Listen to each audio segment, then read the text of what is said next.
Thanks for coming on what is the fourth and final lecture for this mini-series for the summer term. And it's been interesting to look back at the role of innovation, collage, and color. And today, Casey and I will look at the role of the sketch. As we each discussed our ideas about the sketch, it pertaining to our own processes and others, we determined we're probably going to have a little bit of overlap in how we talk about it, but we've attempted to think about it in kind of two different ways. One is the kind of the qualities of a sketch, and the other one is more of kind of the role of the sketch, kind of thinking through sketching. And I'll be doing the first part, which is more about sort of the qualities of it, and Casey will do the role of the sketch. I'm Kristy Balliet. I think everyone knows that. I feel like just to be polite, I should do that. But I'm going to set my timer for 30 minutes so that I don't take 1 minute of Casey's time. It's okay. Go ahead. Take So the qualities of a sketch are, well, hard to pin down. And that is, in fact, one of the most defining qualities of a sketch.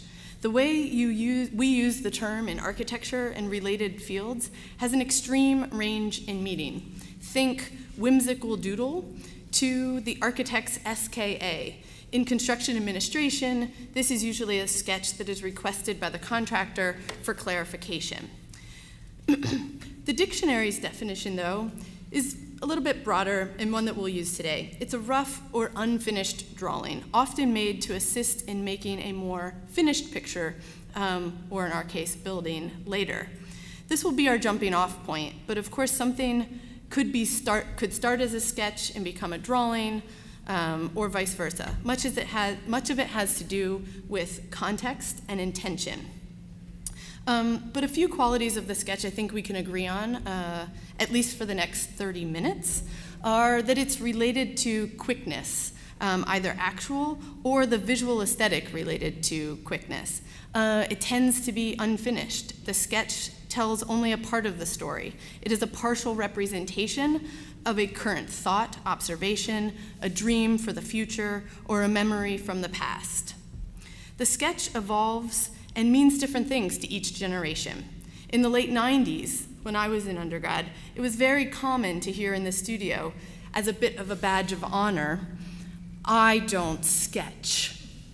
And really, what that meant at that time is that I'm not using colored pencils on yellow trace at the moment.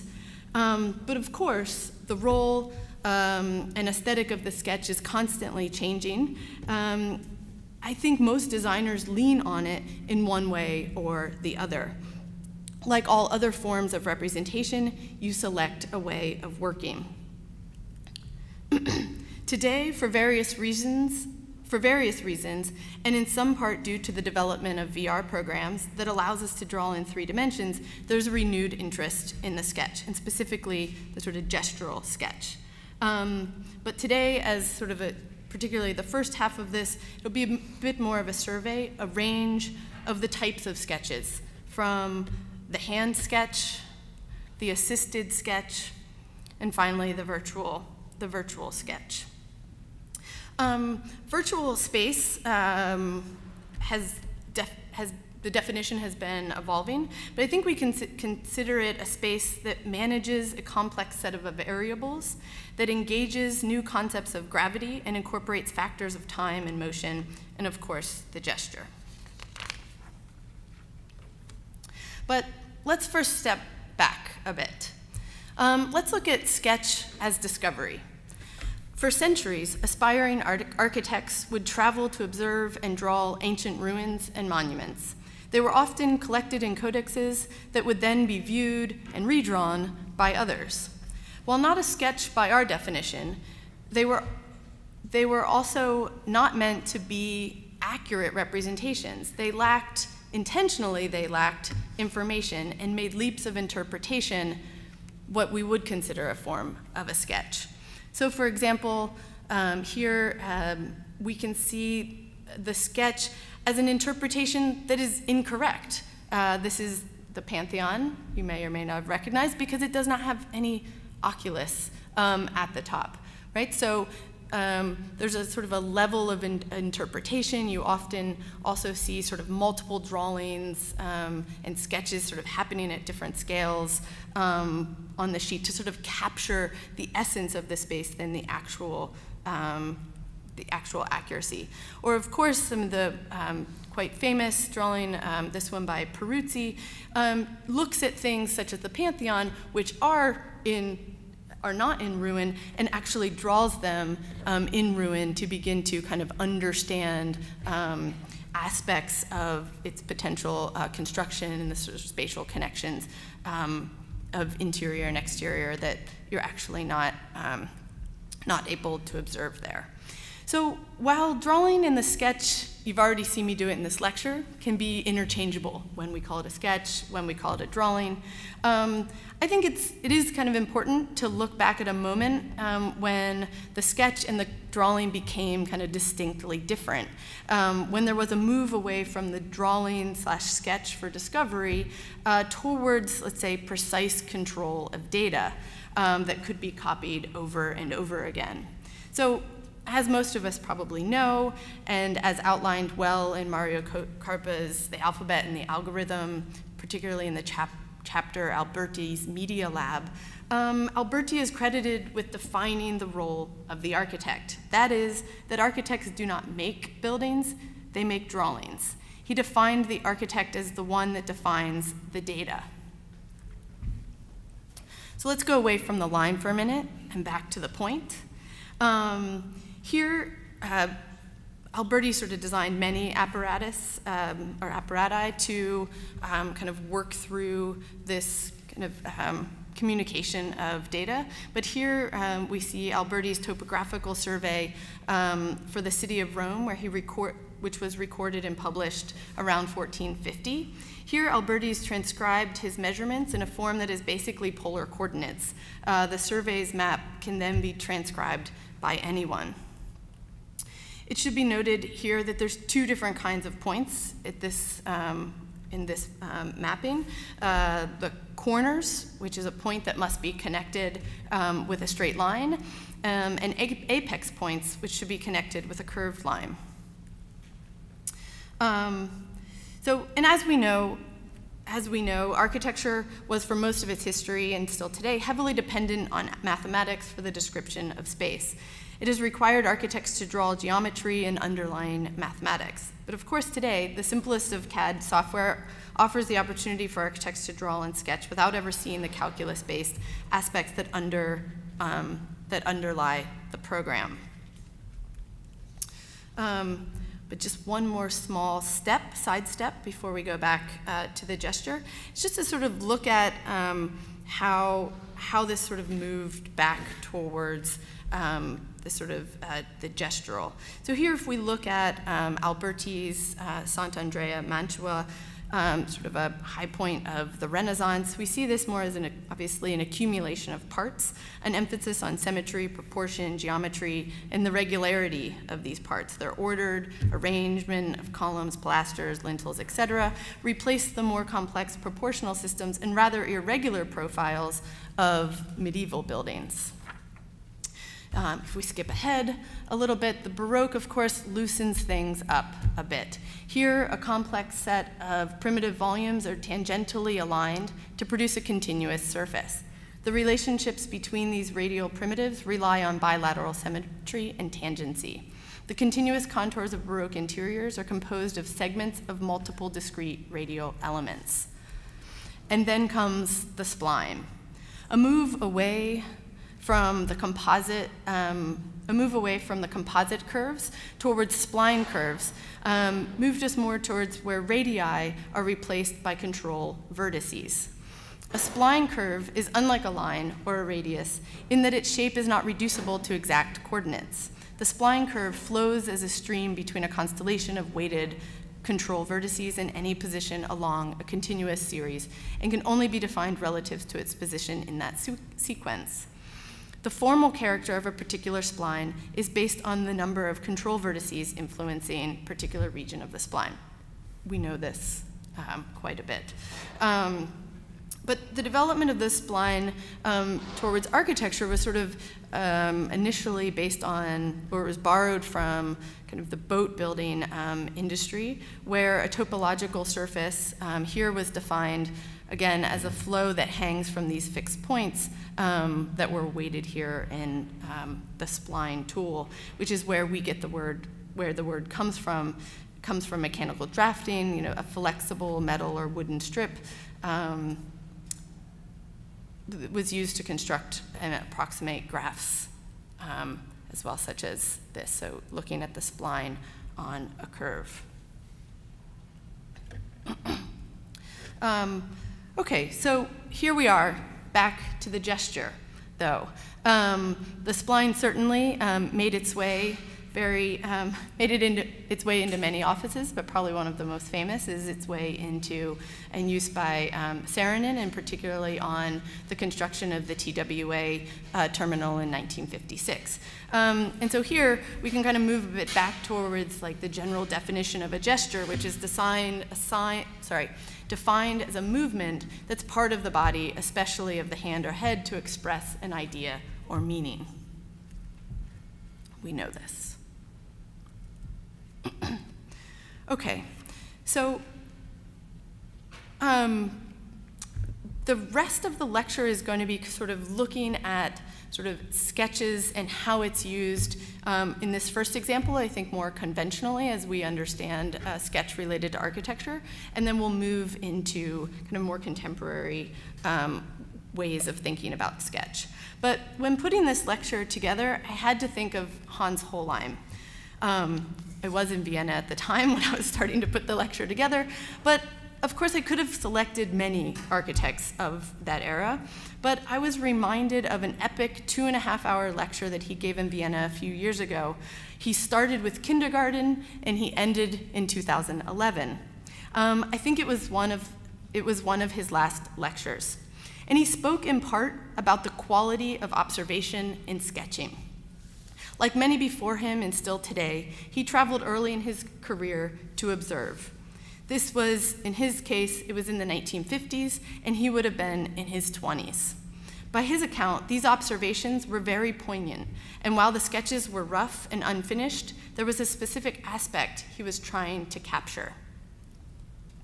So he showed many images and many sketches, but this one seemed to be present in so many projects later. So if you allow me, in his words, "When I came to Rome, of course, I saw many things you have to see. But I was very interested in this building, which I thought was a very condensed architecture. It's the baker's tomb. The hollow circles had to do with baking, and the others were pilasters and columns. So for me, this was a very important encounter, also because it was already partly destroyed, and I tried to translate it into a language of the 20th century. I made my version of the baker's tomb. It gave me an idea. You have to have columns, and you have to have tubes." So if we quickly just look at a few of Hollein's projects throughout the next 50 years of his career, this "you have to have columns and you have to have tubes" is quite prevalent. So as this is not a lecture on Hans Hollein, I will just kind of briefly show these images to kind of make this point. But of course, this is one of his first commissions in Vienna, a jewelry store, where this is in 1972, where he sort of uses this kind of unfinished quality, this kind of fissure running down this granite facade. He erodes the facade and adds these sort of cylindrical bundled tubes into the elevation, which in this case were sort of used for conduits for the air conditioning. He also used, let's say, tubes or almost tubes, but I found this really fascinating. From his Austrian pavilion at the 14th Triennial in Milan in 1968, Here, he sort of used, it's like a corridor with corridors. So you would look into each of these tubes, and each of these tubes would have a different atmosphere. So one would be wet, one would be humid. I was also thinking of Crit when I found this today, but this sort of room of kind of tubes within tubes. Of course, there's also this gallery that he did pretty early in his career in 1967. This is in New York, or was in New York on the Upper East Side. I had to put a little bit of yellow trace in here for the sketch lecture. But essentially what you can see here is this sort of the big design move is this kind of intersected bundle of tubes. Tubes at the entry, which are sort of off-center and they kind of reflect the context. They also kind of mimic themselves inside with the lines on the interior. And of course, we know must have columns and tubes. We all know this, which was Hollein's curation of the first Architecture Biennale in 1980. And, you know, it wasn't just the tubes and the columns. It was also, later on, these are his words, I extended this vocabulary, my own vocabulary. I had a building which was cantilevering out into the space. You had to have space underneath it. I also thought about what typologies may be important for the development of building and architecture. And for me, I started to have some kind of hill, something above the level of the earth, or you had parts going into the earth. These are the first things I thought and were important in architecture and in the building. Maybe this mini thesis here on the way sketch is used by some is you better be careful what you sketch early in your career because you may end up building it 30 years later. And of course, his kind of fascination with the cantilever sort of found itself into many of his later projects. And sort of, I promise this is not a lecture about Hans Hollein, but he also went on quite a long tangent about the sketching of towers. He says, I was a student of Mies van der Rohe, and these were some first sketches of skyscrapers I made as a student in Chicago. He went on fellowship. I dove deeper into the discussion of the skyscraper because, of course, Chicago was the center of the involvement of the skyscraper. And I tried to make slight modifications of the Mies skyscraper. I did many sketches, but then I thought I wanted a little different. And the difference looked, well, it looked like this. And I remember this skyscraper. And so I said, this, what is a skyscraper? And this, what is a skyscraper? Anyway, he goes on and on about this. He drew a lot of skyscrapers. But what's interesting about this, if we see these sketches, and there were many of them from the 1960s, if we fast forward, and remember he was giving this lecture in 2011, this rendering he sort of ended the lecture with, which was a rendering of a tower for Shenzhen from 2010. Clearly, you sort of see the resemblance here between those sort of initial ambitions that were laid down in those sketches and what came out. And this is, he has passed away, but Christian Molschein is moving forward in the office, and this is how it looks as of 2017. And I couldn't find the right view, but I promise you there are also tubes coming out there. So, okay, this was more of our collective understanding of the sketch. I will now finish my part of the lecture with more of a survey of various qualities of sketches that are amplified by different practices. So let's say the sketch as idea or the sketch as ideology. So if we look at the practice of Yona Friedman, he essentially has pursued a lateral path in the 70 years of activity, overlooking, the mainstream of architecture. Through his sketches or drawings here, we could maybe think of them depending on the context, he has pursued a singular pursuit. The qualities of the sketches indicate a persistence in proposing similar arguments in aesthetics at different times throughout his career. The Villa Spatiale shown here, housing is the theme, of course, but whether it was proposed in Tunis in 1969, New York and Los Angeles 1964, Tokyo 1989, or San Francisco 2006, the project is the same. The role of kind of the sketch and the idea is the same. And recently in log 38, Manfredo Rambalant writes a review of Yona Friedman's, if you want to see more of these, recent book, The Delusion of Architecture. And the title of the review is aptly titled, The Stubbornness of Yona Friedman.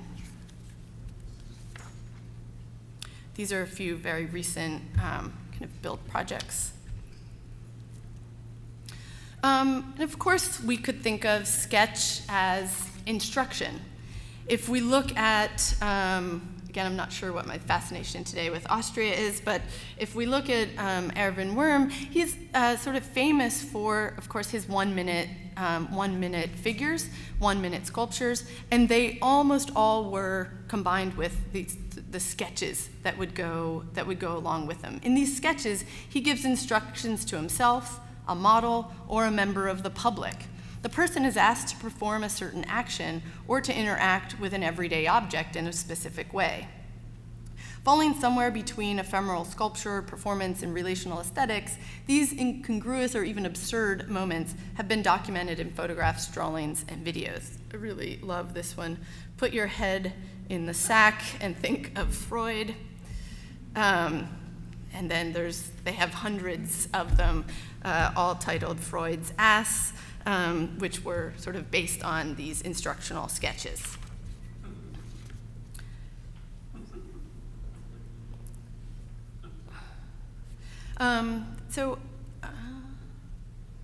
Okay, good.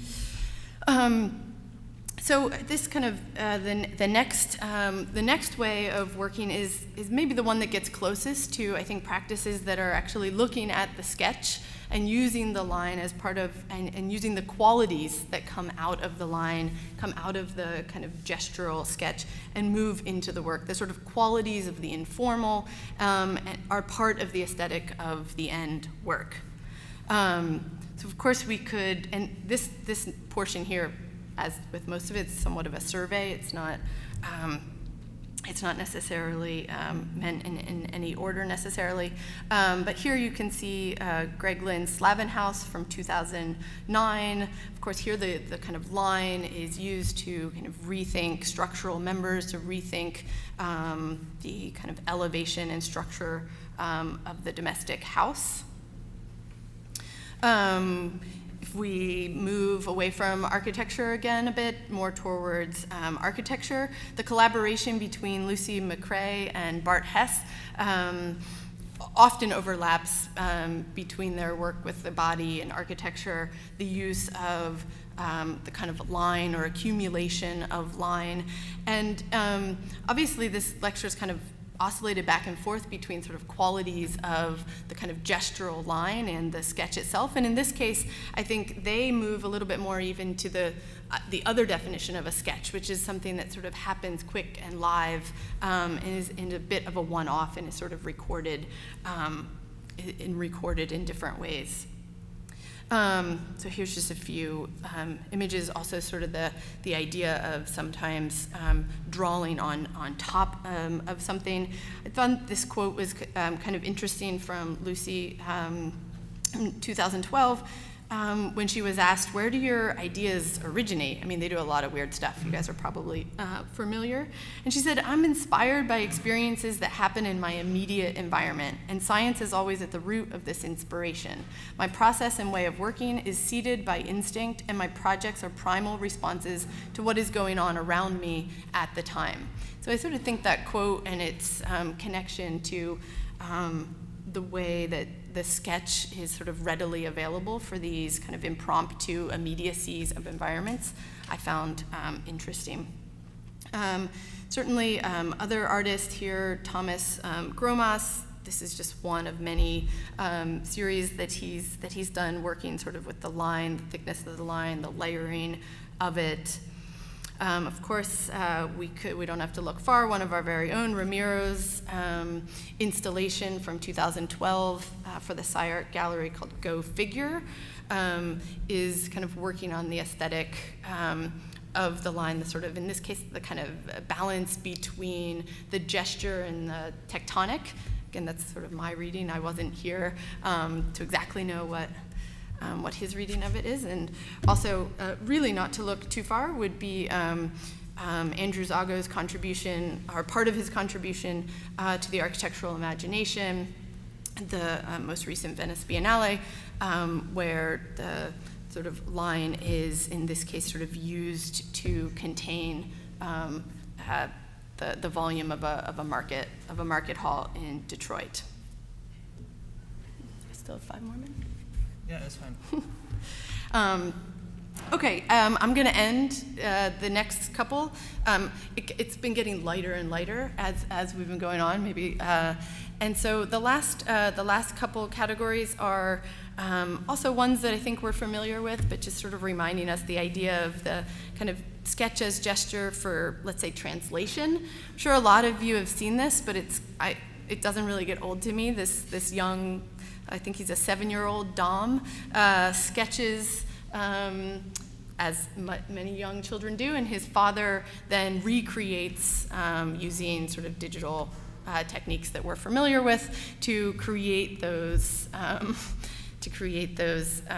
sketches and put them back into context. This is, yeah, there's a lot of them. If you need a little happiness in your life, the Instagram tags at the bottom, super fun to follow them. Hashtag or at things I have drawn. And this one I think maybe gets a little bit more architectural, but I was like, man, Erwin Wurm and this kid should kind of work together potentially. Yeah, and I think the last one before I hand it over is just looking at a small exercise that Casey and I did together in VS last fall, where we were looking at, prompted by Elena, we were asked to kind of look at the gestural sketch in the context of kind of virtual space. So using, Casey sort of worked quite hard to kind of bring up a pretty pre-beta software that's being developed by Rotolab, Michael Rotundi, and Nels Long.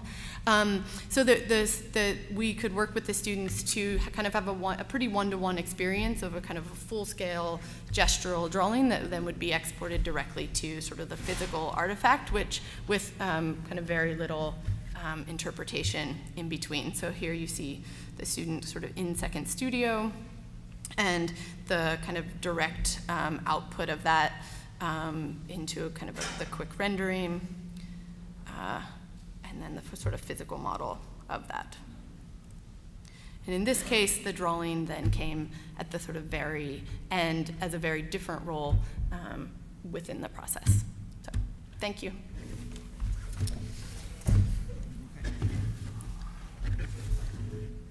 4 fingers? Ooh, okay. So we talked a few times about how we would break down the lecture and what each of us was covering. One of the aspects that I'm going to be talking about is that? Oh, I was going to turn me off just in case I coughed or something. Is the kind of role of the sketch in thinking, kind of thinking through making, the kind of ideas behind that, and also about using the sketch as a way of communicating intention. And when we met again, I think last night, we realized that we had both thought that the other one was doing something completely different. So this has been kind of rapidly reshuffled this morning based on the kind of more coherent thing that Kristy had put together. The sketch, I think the kind of main topics that I want to get into in terms of the sketch today is the use of the sketch as a way of understanding. So these are examples of Leonardo da Vinci's anatomical studies, that through the act of drawing and representing these corpses, he was gaining a further understanding or recording of precise anatomical data, which to that point hadn't really been studied. And in this case, the kind of rapid drawing of the sketch is a tool for analysis or meaning. and a kind of mixing of the drawing and the writing on the page. We'll see in a couple other examples. And also, though, another kind of question I think that I wanted to kind of touch on today with the survey of things I'm going to be showing is, at what point within the project does the sketch exist, and how much does it persist into the final outcome? So, in addition to doing those kinds of sketches as studying, you see the kind of Renaissance painters do the kind of rapid line drawings or charcoal drawings on the canvas prior to the painting of the thing in order to understand composition, layout, and study rapidly and dynamically potentials for composition, location of paint, and scale, alignment, and those things. I wasted way too much time trying to find a higher resolution of this image. This is a drawing that was in a show a couple years ago that Barry Bergdahl did at MoMA on Henri Labroust's drawings, and this is about, I think, like a 36 by 48 size, large scale ink wash and watercolor hardline drawing as a set of construction documents. And what I thought was interesting here, and there's a couple of these pages which are absolutely these immaculately beautifully rendered and detailed drawing sets, is that these were in fact the kind of working drawings of that time, and that idea of communication, of intent, persists even to this kind of late stage of the drawing development, where many of the drawings featured in just raw pencil or ink or some kind of graphite, little dimensional notes and annotations that are clearly to communicate the intent of construction to the contractor. So this is the kind of 19th century SKA that Kristy showed in the beginning of her lecture. And I also love the kind of, it's almost a violation, I think, in one sense, to treat something as kind of beautifully rendered as this overall piece, kind of so grotesquely as to do a quick scribble detailed drawing on it, but in the way of thinking of the production of the architecture, the kind of goal of using these drawings to produce the architecture, it makes more sense kind of as a device. I'm going to be showing like a series of different approaches to sketching, not just within drawing, and I think one of the kind of fundamentals aspects to that is the notion that the way that you sketch, the kind of speed and the rapid production and the way that you're thinking also impact the design output and the neuroplasticity of your brain. There's been a lot of studies on how the ways that you operate, including more recently and kind of alarmingly in VR. There's been some recent studies about the kind of the neuroplasticity of the mind, and the act of drawing and the act of sculpting, the act of constructing literally transforms the neural connections in your brain and your ability to perceive and understand your context. This is a series of exercises by Johannes Itten that he did when he was the drawing instructor at the Bauhaus. He was hired by Gropius, but also at I think the Berlin Institute prior to that.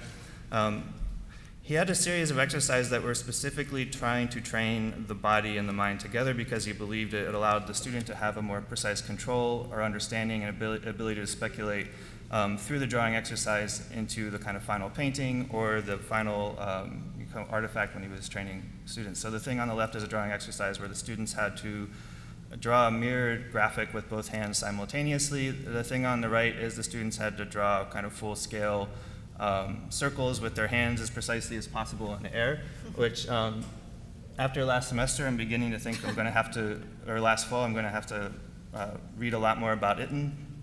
I have a quote from him on this.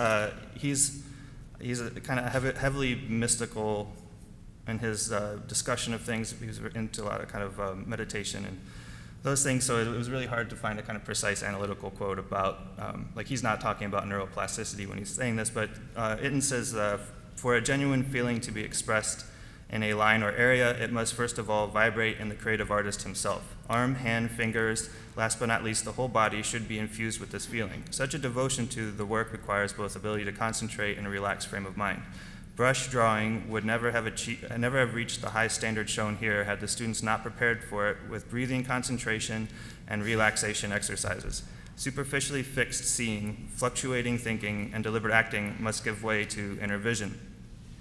Which is, it's kind of like a Zen look at this, but I think the underlying value to this is this notion that the things that we work on are complex, they're hard to anticipate. The act of design is generative, and it is through making and kind of building those bridges between kind of physical motion or production and design that the work can actually be achieved. Sorry, I'm a little sick today.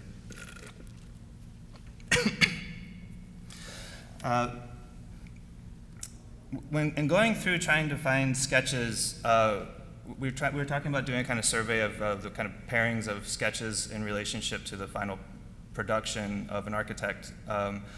It's actually pretty difficult to find sketches and also to trust the validity of the sketch is actually part of the design process, because many of them seem super composed, and I think in general most architects treat the sketch as a kind of dirty laundry, as a thing that Hernandez used to tell us as students.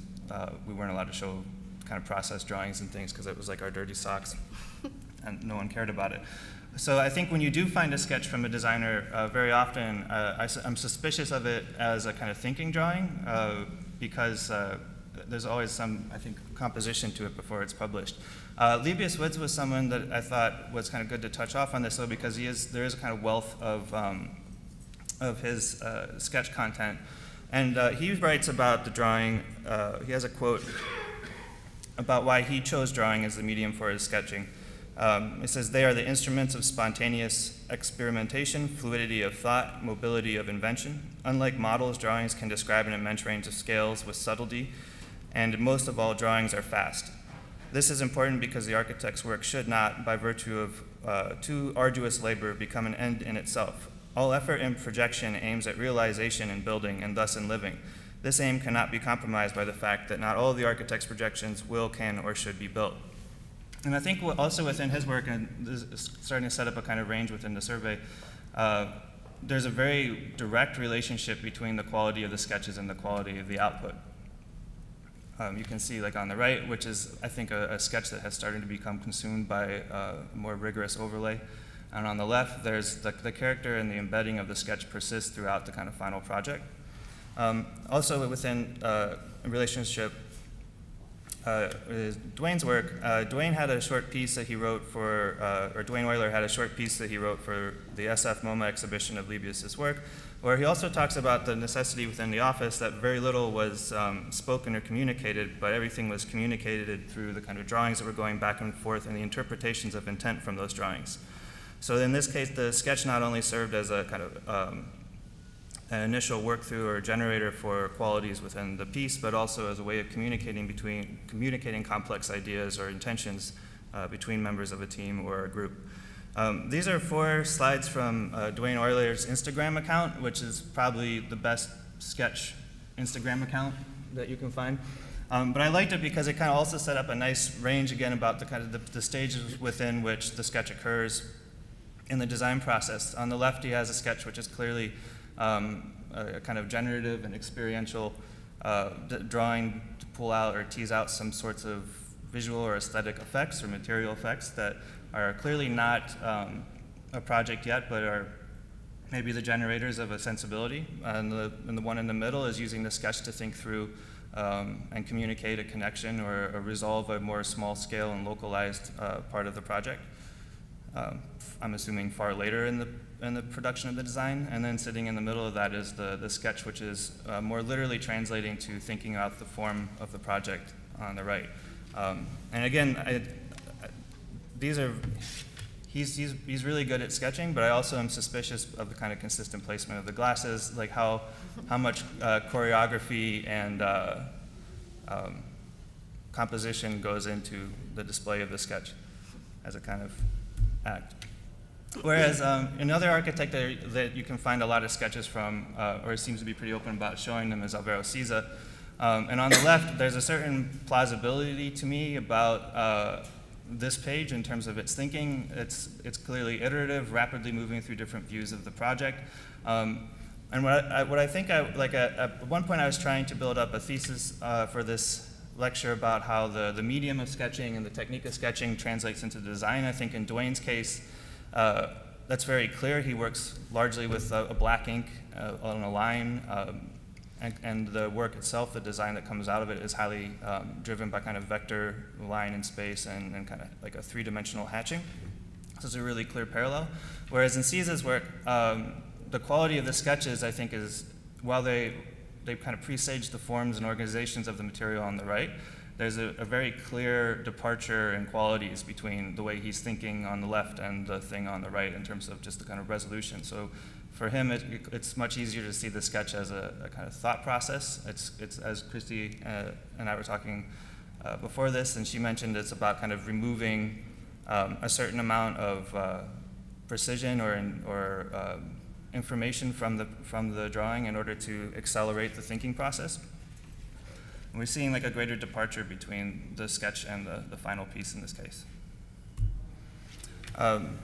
Where it becomes clear the kind of medium for sketching, even within the drawing and the results of the architecture, is when you look at the work of Stephen Holl, who is kind of famous for doing the rapid watercolor sketches. And as a medium, the watercolor allows you to do things like color, surface, and light in a way that the kind of line doesn't.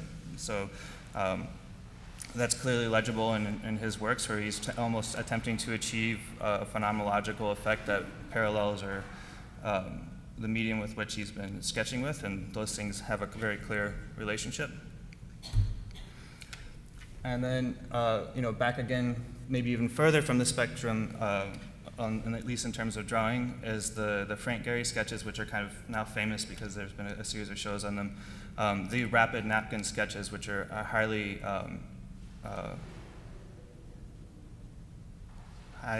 gestural and highly expressive. And the resulting building on the right, while maintaining many of those qualities, also has an overlay of intense precision and iteration. And that kind of goes into the fact that within the work of the office, I'm using Gehry as a segue into sketching through models. The generative line sketch may set out a kind of initial intention, but the medium, I think the primary design is through the sketch model or the working model, these kind of rapidly produced rough models that allow them to start to slowly load in more intelligence into the drawing process, whereas or into the design process, whereas the drawing can be free and liberated, in many ways unconstrained. How are we doing? Yeah, okay. Even the fact that you're working with paper insists on certain types of surfaces, certain types of volumetric arrangements occur from the blocks and the looseness of the material, so that the complex form that we see at the end in the Bilbao project is not the result of purely like an expressionistic gesture being translated through the computer. There's a series of other forms of intelligence or other forms of sketching that allow that loop to be closed from the beginning to the end. I grabbed this model on the left. There's Erwin Wurm has much nicer sketch models, maybe telegenic or photogenically, but I like this one because, unlike the Gehry one, which is kind of clearly presaging a certain formal outcome for the project, this study is very clearly looking at a kind of material effect or a kind of a formal or aesthetic consequence of a model, so maybe not literally being translated to the building form in the same way that the Gehry one is, but more about probing materiality for its potentials. And this guy on the left, just so we had some boxes in the model building sketch section. This is a series. The thing on the lower left and the upper left are the same model, and this is from Michael Motson's office project he did on a large house in Beverly Hills. And within that office, the primary design occurs on the physical model. This was a 12-foot by 12-foot half-inch scale model that is started out as a mess of hot glue, half-inch foam core, rapidly deployed kind of laser cut, or not laser cut, but just like laser plotted prints onto surfaces, going through many transformations, and then over time it began to accumulate, let's say, more finished materials, a higher resolution of detail, until it ended up as something as like the image on the upper left. And what interests me in there is how long the kind of sketch persisted in through the development of the project. Instead of kind of being a quick gesture, which was then had to be resolved through other methods, like in the Gehry and the CISA drawings, in a very real way, the sketch model remained embedded in the project throughout the entirety of its design process. Like literally the same foam core stuck around, some of it at least. And then, the model is kind of a versioning technique. These kind of, there's quite a few offices are famous for kind of blue foam models. I grabbed MVRDVs because they like to literally build their blue foam models sometimes. But the idea is that, again, it's the same thing as the kind of rapidness of the sketch, being able to quickly test kind of formal logics. And because you're working with foam initially, it means that you are automatically dealing with a kind of formal and volumetric set of relationships that you wouldn't achieve through the drawing. I also picked up this one to begin to segue into kind of simulation and indexing. Famously, Gaudi kind of sketched through the kind of catenary chains and linens as a way of introducing forces or other forms of information into the drawing process to constrain it, which you can see parallel into the initial ideas about how the sketch could move into the computer. This is a Port Authority competition entry by Greg Lynn in the 90s. I forgot, I put the dates on these.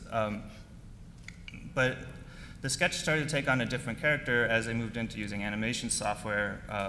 The one aspect of that was the utilization of, say, simulation or forces as a way of generating form, so working kind of rapidly through like particles, and no, actually probably not rapidly. I'm guessing this would have been a pretty intense ball bouncing exercise when this, on the purple boxes, when this came out. But that the sketching could be done kind of a priori through, or could be done through the kind of prior models built into a simulation software to accelerate or expand the kind of design space away from the kind of human gesture. But also at that kind of an offshoot of kind of sketching within the computer is this notion of versioning, which is the bedrock of the parametric movement within digital architecture. And the notion is that you can constrain a series of a range of possibilities and parameters within a project, and then rapidly oscillate between different variations and collecting a large kind of index of different versions within the same project that you can then select from to produce the final result. So the sketch here is obviously highly constrained, and but at the same time allowing a range of, within a kind of constrained bandwidth, a range of dynamic form making or generation within the same set of rules. So it's moving the sketch, I think, or what I would think of as the sketching process from an initial gesture to an adjustment of a preset constrained model. Like somewhere kind of after, like you build the model and then mess with it. Which is different than the way that, say, the kind of digital sketching of someone like Casey Rehm does. I put this slide on the left as a little sample of pseudocode, which is kind of, pseudocode is just a process of writing out behaviors or logic or in a program in plain English before you begin to actually code it. And where this differs from the kind of parametric idea of digital sketching is that that's about having a fixed set of behaviors and then oscillating within the kind of constraints of where those parameters can be adjusted. When you're working with the way that Casey does of kind of pairing and copying and collecting these coded objects, you're actually sketching through changing the constraints of the process.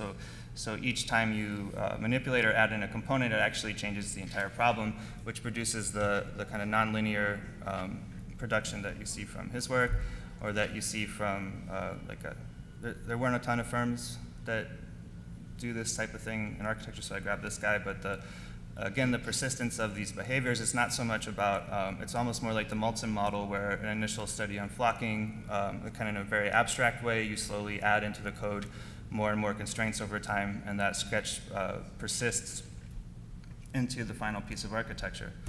And then apparently, this is, last two slides is all Kristy thought I was going to talk about today, is how robots or how machines are starting to sketch. Non-humans are sketching now. This thing is called a generative adversarial network, or it's a diagram of a generative adversarial network, and it's a fairly recent innovation on kind of deep learning AI, which kind of prior to this had been built up around understanding its world or perceiving its world, so more in the way of kind of sketching as understanding. This is called this is a type of neural network or AI that's specifically designed to create content. And the way it works is there's actually two neural networks that are playing a game with each other. One's the generator and one's the discriminator. And what the generator is doing is taking, in the kind of basic case, random noise, adjusting pixels on it, and then sending it to the discriminator. What the discriminator is doing is receiving some images from the generator, but also some real images from online, and it's trying to learn how to tell the difference between the fake images and the real ones. And where I start to see some parallels, this is clearly modeled on the way that a computer scientist thinks a designer works, because the machine sends out a whole bunch of noise at first and then incrementally adds intelligence to it over time until it starts to generate some content. So this is a kind of related neural network thing that, again, it's tough to kind of, this is relatively new stuff, so it's tough to kind of track things down, but this is a neural network which takes satellite images of deserts and then draws cities on top of it through, because it learned how to draw cities sequentially through that kind of process I described. And I have a little video of it running. It's a little GIF, so it'll restart. But you can see that the initial couple generations of the machine sketching, this is towards the end. It's actually starting to make some plausible looking images, but it starts out like that. So the first, thousands of epochs that it sends to the discriminator are these kind of super messy, noisy grids, and then over time it learns to kind of construct meaning out of those kind of initial gestures. Okay. I think we're done.